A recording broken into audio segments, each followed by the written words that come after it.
Okay, so I'm sitting here in Starbucks right now, and I have a special treat. I know that I always do these video vlogs, but I have a friend with me, and his name is Nick. And what makes Nick so cool is he is from England, and he's living here in Northern California for some time. And so I want to talk to him about international dating and relationships, and just get his thoughts on it and what he thinks. And it's just going to be a fun interview. So. And it's always nice to hear what guys have to say about this. So we're going to turn the camera around, and I'm going to introduce you to my friend Nick. He's great, lovely, brilliant. You're going to love him. Okay. All right. Nick. Thanks, Arica. Hi. How are ya? Yeah, good, I think. Okay, so I'm going to ask you. You've done an international relationship, right? Yeah. What are your thoughts on it? Is it something that you found to be difficult? Was it easy? Was it doable? What do you think? Right. Okay. It was really doable. Okay. Cultural differences are things that you shouldn't underestimate. So, different ways in communicating. So, I had a problem at the time. The girl kept on calling my ER, my English reserve. So, that's something I think you really have to be aware of. Kind of the national perspective you come from, how you communicate. This person was really kind of upfront, really out there, so I find that quite difficult initially. It's a lot of fun. It's really good fun, I suppose, meeting people from a different culture. I mean, I love travel. I love meeting foreign people. So there we go. What was the most exciting thing about having an international relationship? I think for me it was actually cooking. It sounds really dull, but cooking for them different food and them being really surprised about what we ate. I just think different experiences of our home country and growing up and things like that. So yeah. What would you say was the most difficult thing you encountered being in an international relationship? Oh, that's interesting.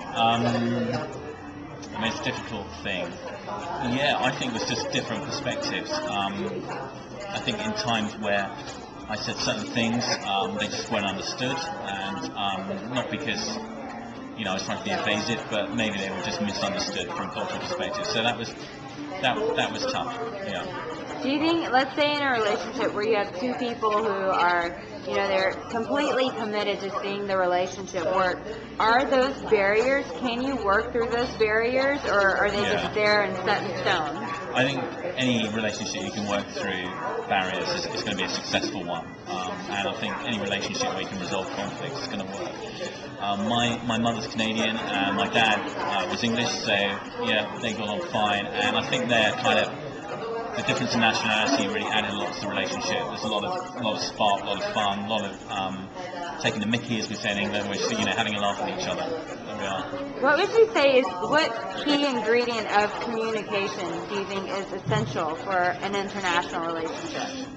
Well, if it's long distance, then email is pretty good, but no, in terms of keys of communication, I think you've got to make yourself really clearly understood, and where you take things for granted, don't, and I think you learn that pretty early on, that you can't.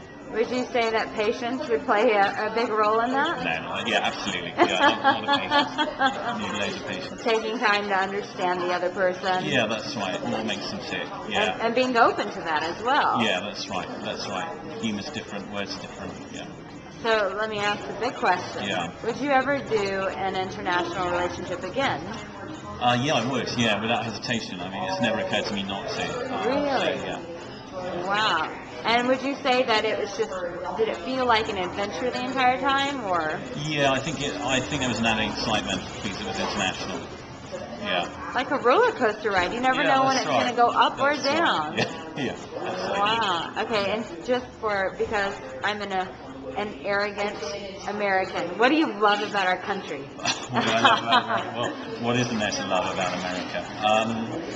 I love positivity that Americans have. I love that you don't see resources as a reason not to do things. You just make sure things are galvanised, are there. I think it's a beautiful country. Love it. Great countryside, great people. And from a girl's perspective, I want to know, what's the difference between American women and English women? Is there a difference, or are women just women? Yeah, I think there's a lot of women are just women. It's very hard to generalise. I'm not saying that to say the right thing. I think, I don't think that you should treat an American woman any different, and I think also that, she's going to be as complex. Her nationality is going to add some complexity to the whole situation, but it's not something that you would find vastly different on the scale of English women or women you're used to hanging out with. It's just another thing you've got to get to know, I think. So would you say maybe at the end of the day we're all just human beings with hearts?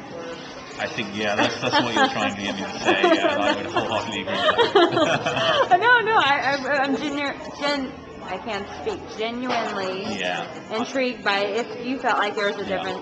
But so you're saying? No, I think for me there's nothing more than that. I've grown up in quite a cosmopolitan family with Canadian mother, various nationalities, aunts and uncles. So for us, nationality isn't such a big barrier. For some people, I really think it could be.